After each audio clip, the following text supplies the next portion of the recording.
اور بائیں جانے والے لشکر پر زبیر اور ان کے معاون سیدنا مقداد کو بنایا گیا۔ سیدنا زبیر کو یہ کام دیا گیا کہ وہ خالد بن ولید کے شاہ سوار کا راستہ روکیں گے۔ اس ترتیب کے علاوہ صف کے اگلے حصے میں ایسے ممتاز اور بہادری والے مسلمان رکھے گئے جو جانبازی اور دلیری کا شہرا تھے اور جنہیں ہزاروں کے برابر مانا جاتا تھا۔ یہ منصوبہ بڑی باریکی اور حکمت پر مبنی تھا۔ اس سے ثابت ہوتا ہے کہ کوئی کمانڈر کیسا ہی باصلاحیت کیوں نہ ہو، مگر آپ صلی اللہ علیہ وآلہ وسلم سے زیادہ باریک اور باحکمت منصوبہ تیار نہیں کر سکتا۔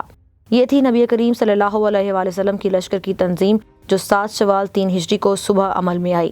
دوسری جانب مشرکین نے اپنا لشکر بھی تنظیم بندی سے ہی حصوں میں تقسیم کیا ہوا تھا۔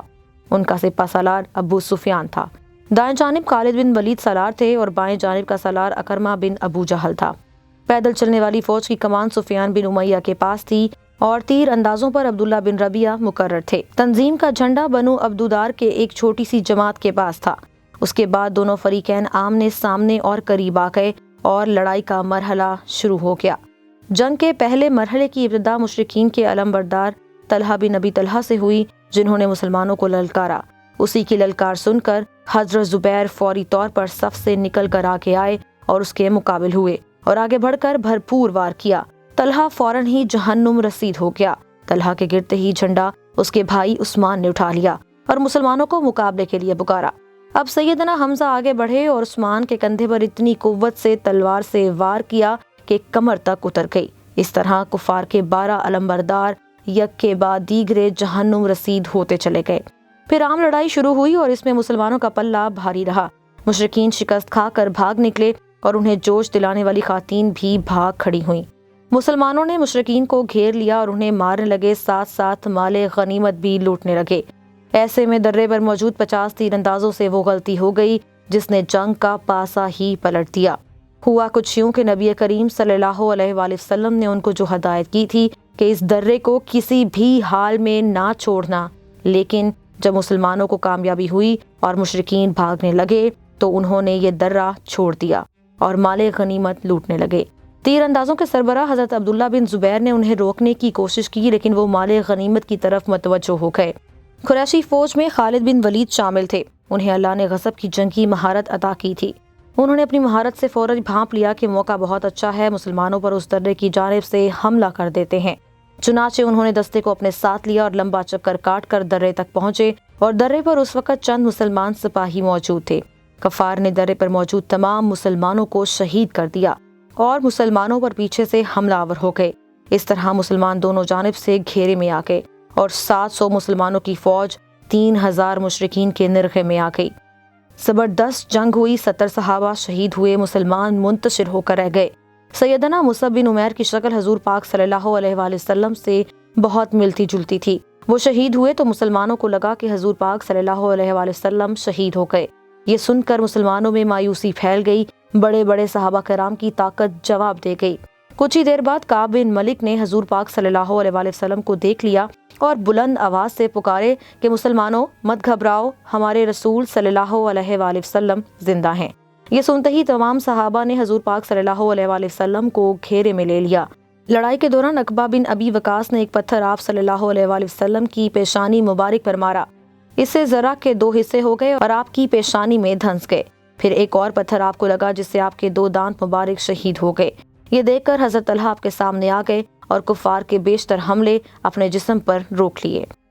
حضرت ابو دجانہ دشمنوں میں گھرے ہوئے آپ کے پاس آئے اور آپ کے سامنے ڈھال بن کر کھڑے ہو گئے اور تیروں کی برسات روکنے کے لیے اپنے پیٹ کو ڈھال بنا لیا۔ آپ صلی اللہ علیہ وآلہ وسلم کے قریب 9 صحابہ کرام موجود تھے۔ ان میں سے 7 صحابہ کرام نے حضور پاک صلی اللہ علیہ وآلہ وسلم کی حفاظت کرتے ہوئے جام شہادت نوش فرمایا۔ کافر چاہتے تھے کہ حضور پاک صلی اللہ علیہ وآلہ وسلم کو شہید کر دیں، لیکن تمام صحابہ نے اپنی جان کے نذرانے پیش کر کے کفار کو حضور پاک کے قریب تک نہ آنے دیا۔ کفار کے لشکر میں ایک سیاہ فام وحشی غلام بھی تھا جو کہ اپنی آزادی کے لیے کچھ بھی کر سکتا تھا۔ کفار نے اس کو 3 لوگوں کو قتل کرنے کا کہا۔ اگر وہ ان میں سے کسی ایک کو بھی قتل کر دیتا تو اس کو غلامی سے نجات مل جاتی۔ اس حبشی نے حضرت حمزہ کو دیکھا جو کہ کفار کو جہنم بدر کرنے میں مصروف تھے۔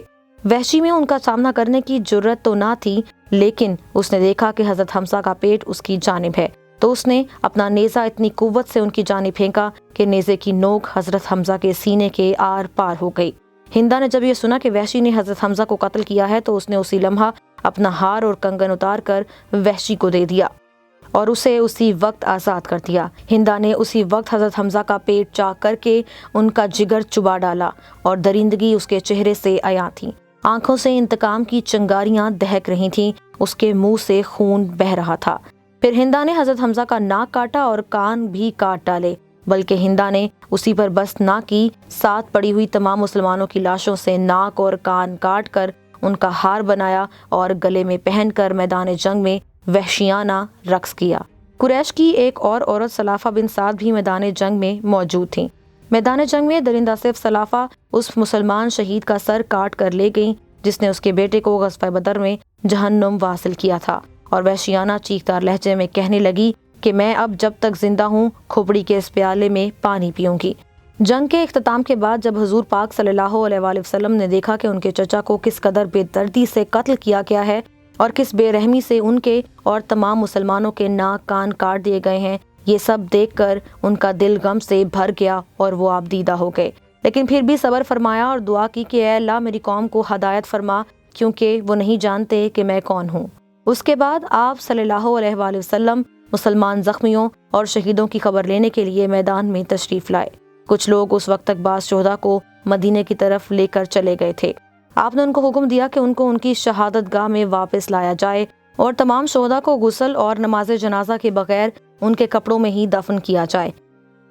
آپ نے 2 اور 3 شہداء کو ایک ہی قبر میں دفن کیا اور کچھ میں تو 2 شہداء کو ایک ہی کپڑے میں دفن کیا۔ درمیان میں گھاس ڈال دی گئی اور لحد میں اس شخص کو آگے رکھا گیا جس کو قرآن سب سے زیادہ یاد تھا، اور آپ صلی اللہ علیہ وآلہ وسلم نے فرمایا کہ قیامت کے دن ان لوگوں کے بارے میں گواہی میں دوں گا۔ مسلمانوں نے سیدہ حنزلہ بن ابی عامر کی لاش اس حالت میں پائی کہ وہ زمین سے اوپر اٹھی ہوئی تھی اور اس سے پانی ٹپک رہا تھا۔ آپ نے فرمایا کہ فرشتے ان کو غسل دے رہے ہیں۔ ان کا واقعہ یہ ہے کہ ان کی ابھی نئی شادی ہوئی تھی اور وہ اپنی زوجہ کے ساتھ ہی تھے کہ جنگ کا اعلان ہو گیا۔ وہ بیوی کو چھوڑ کر سیدھا جنگ کے میدان میں آ گئے اور اسی حالت میں شہید ہو گئے، اسی لیے انہیں غسیل الملائکہ بھی کہا جاتا ہے۔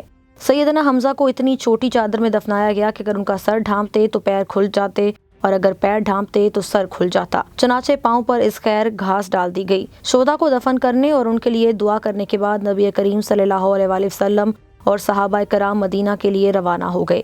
راستے میں کچھ عورتیں ملی جن کے عزیز شہید ہو گئے تھے۔ نبی نے ان کو تسلی دی اور صبر کے لیے دعا فرمائی۔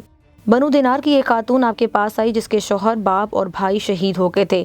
جب انہیں ان کے عزیزوں کی شہادت کی خبر ملی تو وہ فوراً سے بولی کہ رسول اللہ صلی اللہ علیہ وآلہ وسلم کی کیا خبر ہے؟ تو انہیں بتایا گیا کہ وہ خیریت سے ہیں۔ تو وہ بولی کہ میں آپ کو دیکھنا چاہتی ہوں۔ جب ان کی نظر آپ پر پڑی تو وہ بولی کہ آپ کے بعد ہر مصیبت چھوٹی ہے۔ مدینہ پہنچ کر مسلمانوں نے بہت سکون دہ رات گزاری، ہر کوئی زخموں اور تھکن سے نڈھال تھا۔ اس کے باوجود وہ مدینے کا اور رسول اللہ صلی اللہ علیہ وآلہ وسلم کا پہرا دیتے رہے، کیونکہ حضور کو ڈر تھا کہ کئی بزدل کفار رات کے اندھیرے میں مدینے پر حملہ نہ کر دیں۔ چنانچہ صبح ہوئی تو آپ نے کہا کہ میدان جنگ میں جانا ہے، لیکن جنگ میں وہی شخص جائے جو احد کی لڑائی میں شریک تھا۔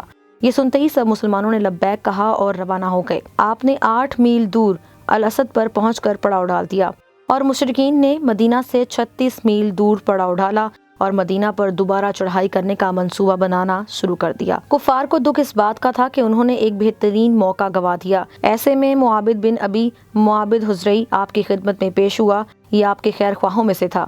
اس نے سب سے پہلے جنگ احد میں ہونے والی جانی نقصان پر آپ سے تعزیت کی۔ آپ نے اس سے فرمایا کہ تم جا کر ابو سفیان سے ملو اور اس کی حوصلہ شکنی کرو۔ معابد جب کفار کے پاس پہنچا تو اس وقت تک مشرکین مدینہ کی طرف پڑاؤ ڈالنے کے لیے پیش قدمی کرنے ہی والے تھے۔ معابد نے ان کو بری طرح ڈرا دیا۔ وہ کہنے لگا، محمد ایسی جمعیت لے کر نکلے ہیں کہ میں نے ان کی مثال پہلے نہیں دیکھی۔ وہ سب لوگ غصے سے بھرے ہوئے ہیں، ان پر اس قدر جوش طاری ہے کہ ان کے سامنے کوئی طوفان بھی آ جائے تو وہ نہ رکے گا اور ہر چیز کو جلا کر راکھ کر دے گا۔ میرا خیال ہے کہ تم لوگ کوچ کرنے سے پہلے ایک دفعہ اس لشکر کو اس ٹیلے کے پیچھے سے نمودار ہوتا ہوا دیکھ لو تاکہ تم اپنا ارادہ ترک کر دو۔ یہ بات سن کر مشرکین کے حوصلے پست پڑ گئے اور ان کی آنکھوں میں خوف صاف نظر آنے لگا۔ ابو سفیان نے قافلے کے ذریعے سے یہ پیغام بھیجا، لوگ تمہارے خلاف ہیں، ان سے ڈرو۔ پیغام اس نے اس لیے بھیجا کہ مسلمان ان کی طرف نہ آئیں۔ جہاں تک مسلمانوں کا تعلق ہے، اس دھمکی کا ان پر کوئی اثر نہ ہوا، بلکہ اس دھمکی نے ان کے ایمان کو اور بڑھا دیا۔ اللہ تعالیٰ سورہ آل عمران کی آیت نمبر 173 میں فرماتے ہیں کہ اس نے ان کے ایمان کو اور بڑھا دیا اور انہوں نے کہا کہ اللہ ہمارے لیے کافی ہے اور وہ بہترین کارساز ہے۔ چنانچہ وہ اللہ کی نعمت اور فضل کے ساتھ لوٹے، انہیں کسی برائی نے نہ چھوا اور انہوں نے اللہ کی رضامندی کی پیروی کی۔ اللہ بڑے فضل والا ہے۔ ناظرین، ہم امید کرتے ہیں کہ ہماری آج کی یہ ویڈیو آپ کو پسند آئی ہوگی اور اس سے یقیناً آپ کے علم میں اضافہ بھی ہوا ہوگا۔ اور اگر آپ ہمارے چینل پر نئے ہیں تو ہمارے چینل کو سبسکرائب کر لیں اور بیل آئیکن کو بھی دبا لیں تاکہ آپ کو ہمارے چینل کے ذریعے ایسی اسلامی معلومات ملتی رہیں۔ خدا ہم سب کا حامی و ناصر ہو۔ خدا حافظ۔